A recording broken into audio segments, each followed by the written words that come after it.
Hello guys, let's go for shopping with my అత్త. And ఈ video అయితే నేను దివాళీ టైంలో తీసిన, అందుకే క్లైమేట్ అలా ఉంది. అండ్ రోడ్స్ మొత్తం ప్లాంట్స్, ఫ్లవర్స్, ఇంకా దియాస్తో నిండిపోయింది అనమాట. అండ్ ఈ వాన్ అయితే మా అమ్మ నావాలంటుంది, ఎందుకంటే నేను మార్నింగ్ లేస్తున్నాను, అందుకే మీకోసం మార్నింగ్ లేయడం మానేసిన, అందుకే వానలు కూడా తగ్గిపోయింది. అండ్ ఈ మార్కి అయితే వచ్చేసిన, ఇలా ఆడుకోవాలి ఫస్ట్. మేమైతే మార్నింగ్ వచ్చేసినాం, అందుకే కొంచెం రష్ తక్కువ ఉండే. నేనైతే వచ్చింది ఒక దానికోసం, బట్ చేసేది ఇంకోటి. బట్టలు చెప్పులు ఏం బాగాలేవు, ఇంకా స్టేషనరీకి వచ్చిన తీసుకుందాం అనుకున్నా, బట్ మా మమ్మీ గుర్తొచ్చి తీసుకోలేదు. అండ్ మా అత్త అయితే టాయ్ సెక్షన్కి వచ్చింది, ఎందుకంటే న్యూ మామ్ కదా.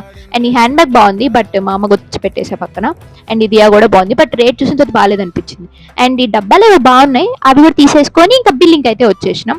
అక్కడ చూస్తే ఎంత క్యూ ఉందో. ఫైనల్లీ బిల్లింగ్ అయితే అయిపోయింది. అండ్ ఇంకా పాప్కార్న్ ఐస్ క్రీమ్ మర్చిపోతే ఎలా చెప్పండి. బట్ 30 minutes వెయిటింగ్ టైం అన్నారు, ఇంకా చేసేదేం లేక ఐస్ క్రీమ్ తింటూ వెయిట్ చేసినాం. అది అక్కడికి అసలు ఎలా వెళ్ళింది అని ఆలోచిస్తున్నా. ఈ లోపల పాప్కార్న్ వచ్చేసింది, ఇంకా తీసుకొని ఇంటికి వెళ్ళిపోతున్నాం. Bye and subscribe to my channel.